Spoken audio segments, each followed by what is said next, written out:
early years and welcome back to school. I hope you had a fantastic 4-day break and had time to relax and have fun with your parents and your siblings, and I hope you all kept yourself super safe. This morning, I have the delight of opening up the Early Years Assembly instead of Mrs. Frolic, just for a change. And I'd like to begin with wishing Mateo Canosi in Reception C and Tumelo Makweba in Standard 3B a very, very happy birthday. We wish you a wonderful day and an even more exciting year ahead.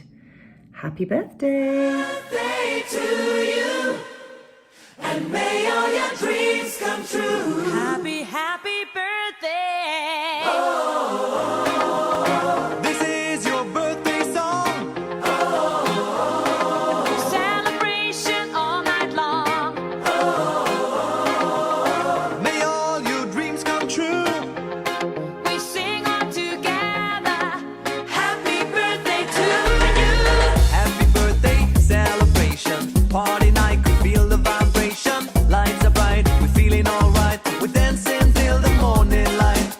Happy birthday celebration. Everybody get the temptation. Once again, this is your night, and everyone feels right. Happy birthday to you, and may all your dreams come true. We sing happy birthday to you, and may all your dreams come true. Happy, happy birthday!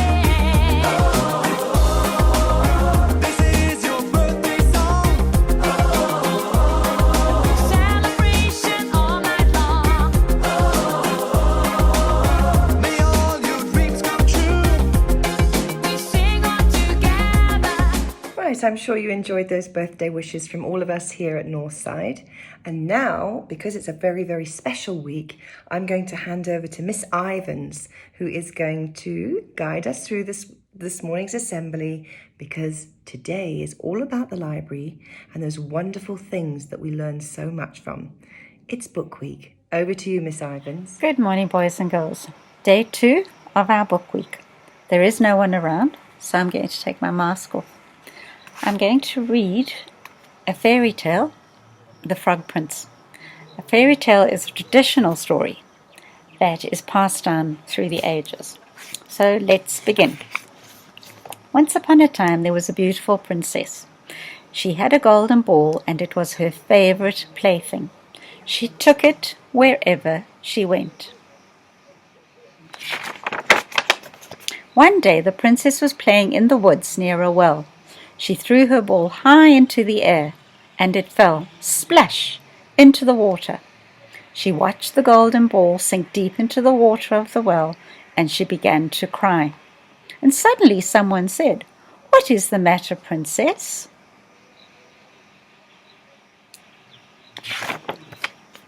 She looked around, looked into the well, and an ugly little frog was looking up at her.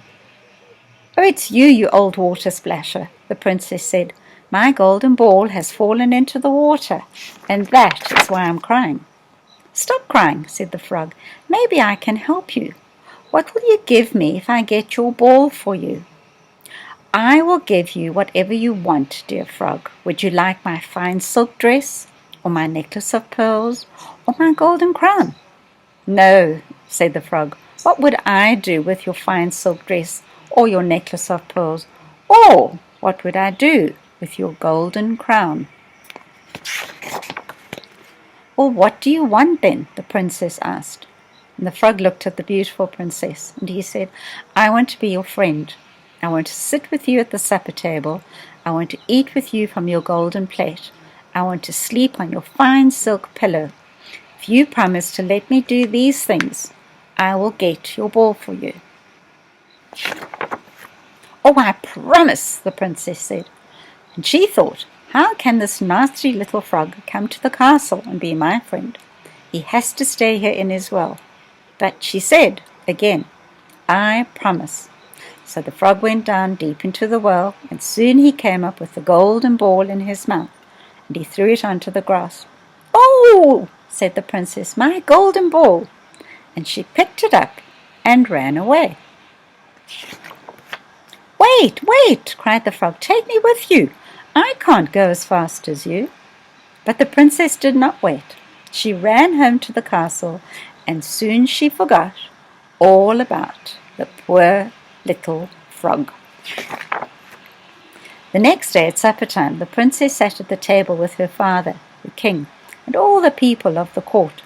And suddenly everyone heard some strange noises outside. Splish, splash, splish, splash.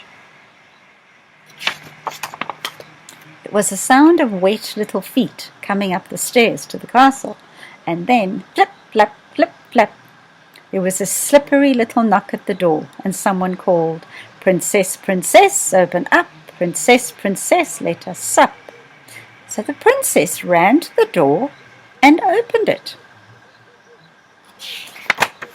When she saw the frog, she closed it quickly. She came running back to the table, and the king looked at her. "What are you afraid of, daughter? Is there a giant at the door who wants to carry you off?" "Oh, no, father, it's not a giant. It's a nasty little frog." And the princess told her father how the frog had found her ball, and she told him about her promise. "I promised I would let him be my friend, but I never thought he would come out of the well." Flip, flap, flip, flap. There was that slippery little knock again, and someone called, "Princess, princess, open up! Princess, princess, let us sup! Remember who brought you the ball that fell. Remember your promise by the well." "You must keep your promise, daughter," said the king. "Open the door and let the frog in." And so the princess had to open the door. The frog hopped in and followed her to the table, and he stopped by her chair. "Pick me up and put me next to your plate," said the frog. "Go ahead," the king said. "Do as the frog says. You must keep your promise." The princess had to put the frog on the table. Everyone could see that she really did not want to do it. The frog ate with the princess from her golden plate. He liked his supper very much, but the princess could not eat a thing.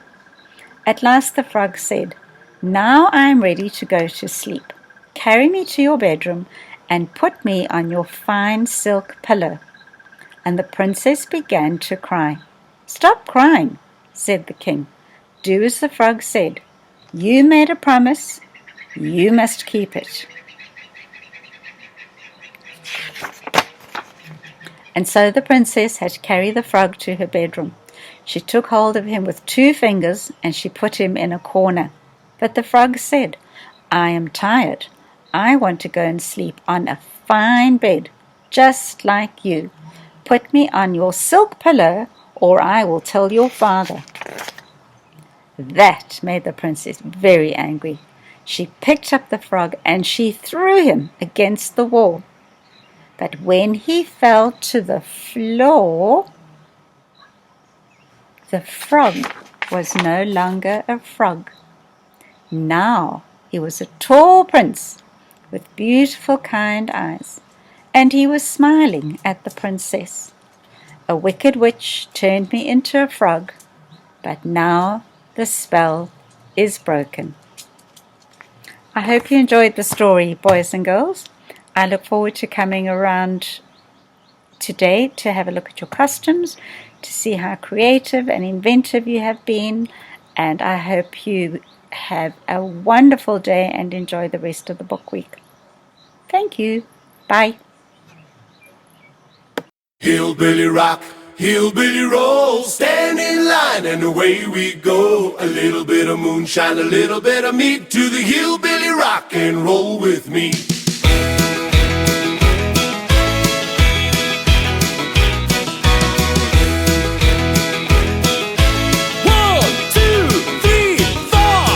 On the mountain, way out of town, Saturday night, and the folks gather round. Bring a little bottle, buddy, hold on tight. It's a hillbilly rock and roll night.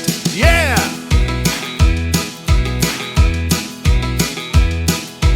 Hi, you all say ma and pa. Everybody's out in the yard. Somebody's calling out, go cat go! It's Uncle Earl on his old banjo. To the hillbilly rock, hillbilly roll. Stand in line and away we go. A little bit of moonshine, a little bit of meat. To the hillbilly rock and roll with me.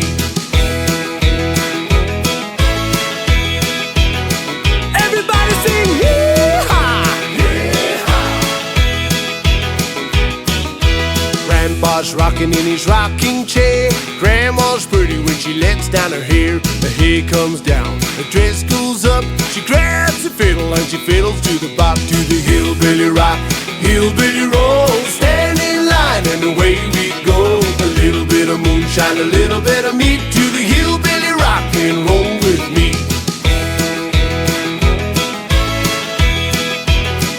Everybody sing hee-haw! Yeah!